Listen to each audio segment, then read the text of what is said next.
talk to me. Information, news, and entertainment on demand. WSRadio.com. Welcome to This Week in Marketing, brought to you by the San Diego chapter of the American Marketing Association. Thanks for tuning in. I'm Wade Taylor, and on this episode, we are meeting Q2 Insights. I'm doing a series of shows where we get to meet many of the people in our marketing community, get a deeper dive on exactly what they do, why they do, who they are, those kinds of things. And again, in this segment, I'm speaking with Kirsty Nunez. She is the President and Chief Research Strategist for Q2 Insights. Open up a browser window. You can find them at q2insights.com, appropriately enough. And we're talking about research and analytics from the perspective of, man, can this be overwhelming? And we're talking about how this is affecting small business, mid-sized business, big business. And so, Kirsty, people whose ears should be perking up are small business owners and entrepreneurs, the CMO, the CIO. Correct. And the CEO in many cases as well. And the CEO, and maybe even the CTO a little bit? Correct. Okay. And so I'm assuming these people are receptive to your message. What we talked about in the last segment that we're kind of going to continue and drill down into is, again, the fact that all those players are overwhelmed. There's just so much going on. The pace of change is frantic. And in addition to whatever Google Analytics might spit out to you, you need to do more research than that. There's value in the research process, and you need experts to help you understand this because, again, the pace of change is so great, you may not fully appreciate the context that that data is occurring in. And so Kirsty has a great team of experts and smart people over at Q2 Insights. Kirsty, what are some of the things that you guys do that maybe people don't appreciate on first blush, that they may be a bit confused about? Give us an idea of what keeps you busy all day that might surprise people. Well, I guess I'd like to answer that by explaining the difference between research and analytics. Please. So in research, we divide it up at Q2 Insights. We divide research up into 4 buckets, if you will. There's secondary research where you use already collected data and information to put it together in a different way to tell a story about a product, a service, or a brand. There's qualitative research, of which ethnographic research is a subset. And qualitative research involves using small groups of people to do deep dives on a particular topic. And that might be done in the form of focus groups. It might be done in the form of depth interviews. There's lots of different ways qualitative research and ethnographic research is conducted. Ethnographic research, which is just a subset of qualitative research, involves the researcher not only interviewing the respondents, but also participating in whatever they're doing and experiencing it themselves, so behaving like an anthropologist, if you will, but also engaging in interview. So just a very quick example of that is we were once called on to do some research with type 2 diabetes patients. And so we visited their homes. We went on grocery shopping trips with them. We did pantry checks, refrigerator checks.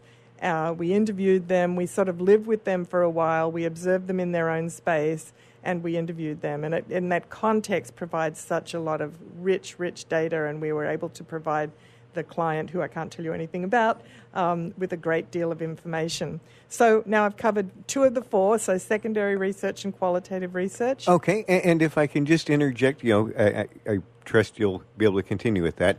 But let's talk about the importance of the quality of the research, like you're saying, the drill down, because I bet there's somebody out there that's selling Insta online research for you. And we'll do some kind of push email campaign or whatever, and ignore the fact that everybody's self-selecting, ignore the fact that all the biases are built in, but I got you some numbers that I can claim is at some point research, but it's not, it's beyond valueless. It can be misleading. And so I wanted to recognize the value of what you guys are doing, that this isn't something superficial. This isn't something trying to be done on the cheap. This is, we want to understand. Well, there's an enormous difference between someone just doing their own little SurveyMonkey survey, which comes under the heading of quantitative research, where you have a bigger audience that you're surveying, and what we do, because we really differentiate between there's data points, there's findings, there's insights, and there's rich insights. And rich insights would be those insights that really drive the company that we're working with forward in a way that has not ever been realized in the past. I would say insights really reflect a learning that comes from the data holistically often, and not just from a specific question that's being asked. So yes, everybody can do a little SurveyMonkey survey these days, and believe me, everybody's doing them, Right. and they're not necessarily doing them well. And I'm not here to bash on them in specific, but what I want people to recognize is bad research is like having a bad map that can be worse than having no map at all because you're doing the wrong things. It's important the research is making you a good map.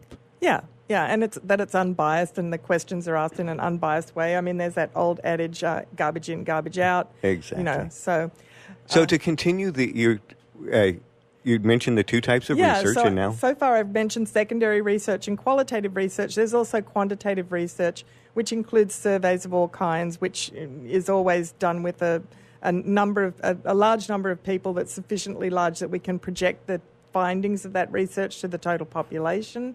And then what we add at the last, as the last bucket, is multivariate statistical modelling. And this allows us to do, most importantly, predictive analytics.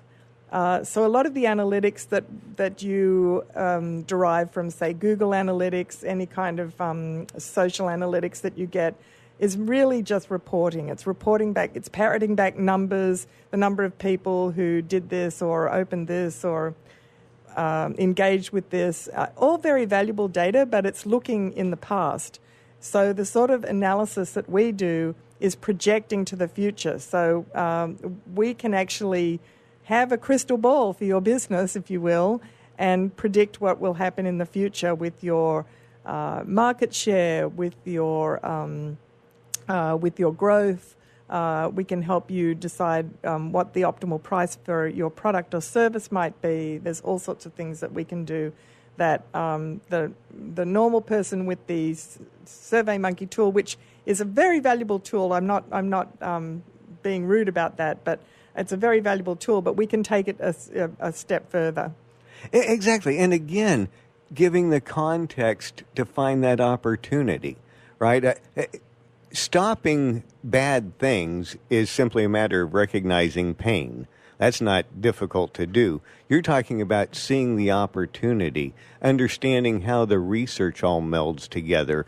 And in going out with that diabetic to the grocery store and understanding their thought process, which also includes an emotional component, and absolutely. understanding how maybe their buy-in to the right thing is evolving, and then you can project from that opportunity, which you'd never get from something superficial.